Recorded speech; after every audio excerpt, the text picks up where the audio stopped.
meron tayong x squared dx. Siyempre basing muna, siyempre, di ba? Explain muna natin. Ano sagot?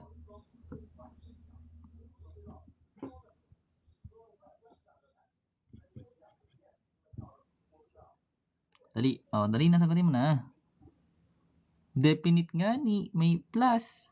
May plus iba ang definite.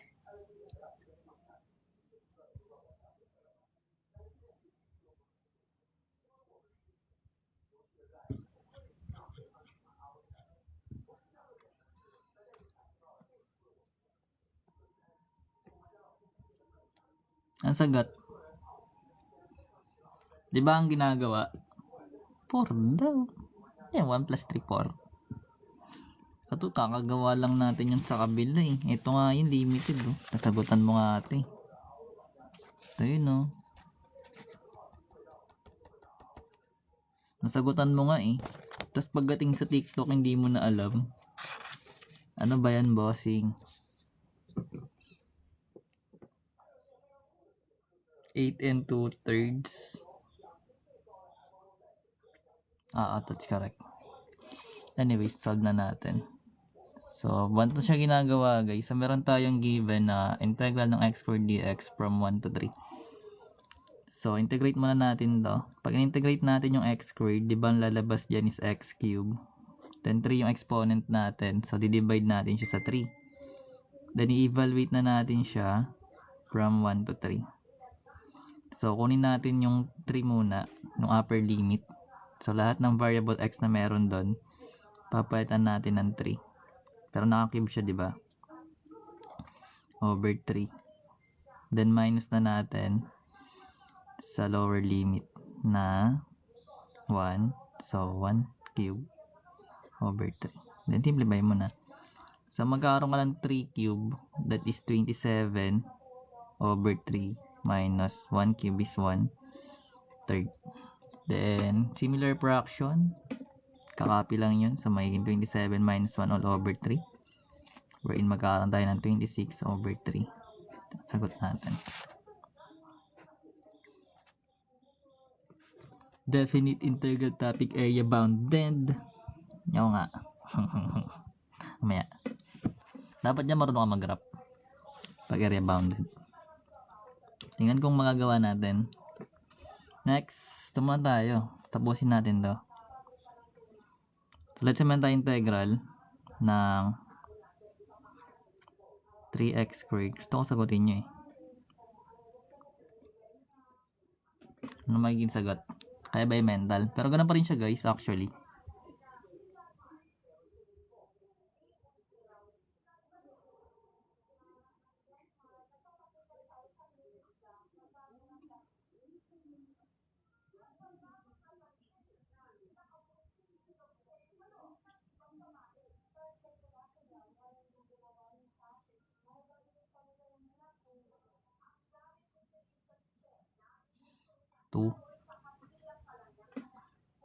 Ganun pa rin gagawin. So, meron tayong given na integral ng 3x squared minus 4x plus 1 dx from 0 to 2.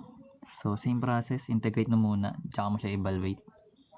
So, pag integrate natin yung 3x squared, magiging 3x cubed. Nag-add tayo then kung ano yung exponent, doon mo siya i-divide. So, yun. Magiging 4x squared over 2. Then, plus x na lang. X times 1 kasi is x. Then, simplify muna natin. So, maka-cancel yung 3. Magiging x cubed. Then, 4 divided 2 is 2. X squared plus x. Then, integrate natin siya 0 to 2 or evaluate. So, upper limit minus lower. So, basically, yung kailangan lang natin is yung taas lang eh. Kasi pag sinubtract natin siya dito, pag pinlag natin yung 0, lahat sila may variable x. So, maka-cancel lang lahat yon. So, magiging sagot na lang dyan or magiging 2 cube na lang minus 2 times 2 squared plus 2. So, magiging 2 cube magiging 8. Then, minus 2 squared is 4 times 2 is 8 then. Then, plus yung 2. So, pwede ito makancel out kasi 8 minus 8 is 0. Plus 2. So, magiging sagot natin is 2. Ganun siya ginagawa. Gets? It's yun. Simpleng hindi. Ano pa? Eto. Integral ng sin x dx from 0 pi. Pasend po ng reply. Nag-reply na ako Ay. Basic. Pero ganun siya guys. Actually, once na kabisado mo na yung integrate, kung mayroon naman siyang, kung definite na siya, evaluate mo na lang siya from upper minus lower. Anyways, hindi ko alam. Solve natin. So, meron tayong given na sin x dx from 0 to pi. So, yun. Integrate mo muna yung sin. So, sa pag-integrate, diba, sabi natin, gawa ka lang lagi ng ganito guys pag trig. Then, kung integrate, pag ganito yung rotate mo. Ganyan.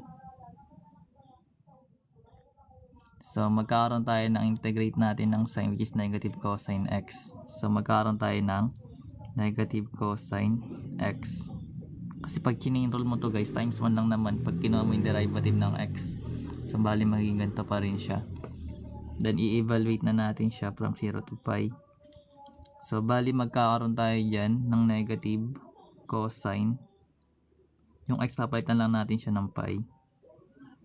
Then, minus yung cosine 0 natin, lower natin. So, ano magiging sagot? So, pag ganyan guys, syempre dapat master mo pa rin yung unit circle.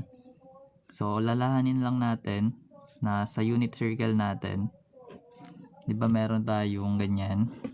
So, kung ayaw nga.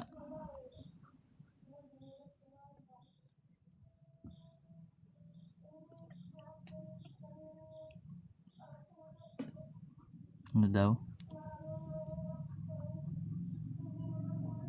Ayaw nga. May negative pa to dito ha. Yan. Pero pwede rin dito guys. Di ba? Magkaiba ba yun niya? Magkaiba ba sila? Di ba pares lang?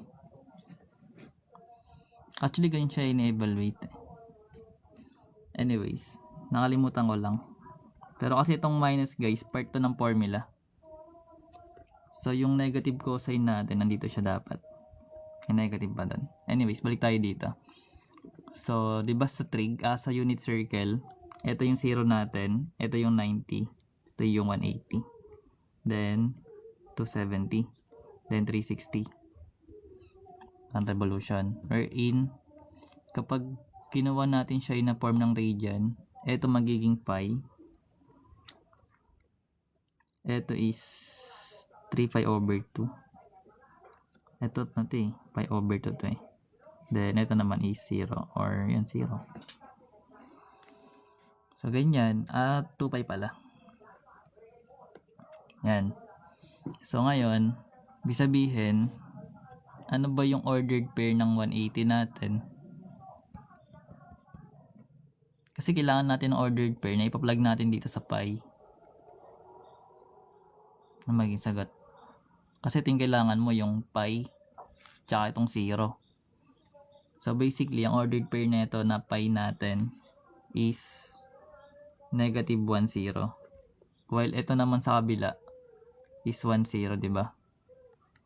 So maalala, itong x ordered pair natin, itong x coordinate is yung cosine, then yung y is yung sine.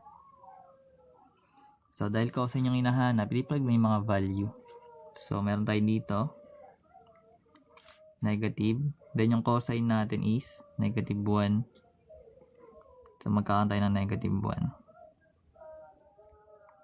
minus yung cosine 0, pero may negative pa rin tayo doon So ito yung cosine natin which is 1. Then simplify mo na. So negative times negative is positive, negative times negative is positive. So 1 plus 1 is 2 na. Yan siya ginagawa. Ba't 0? Ito yun. Wala na, tapos na. Then basta ganun lang siya guys actually.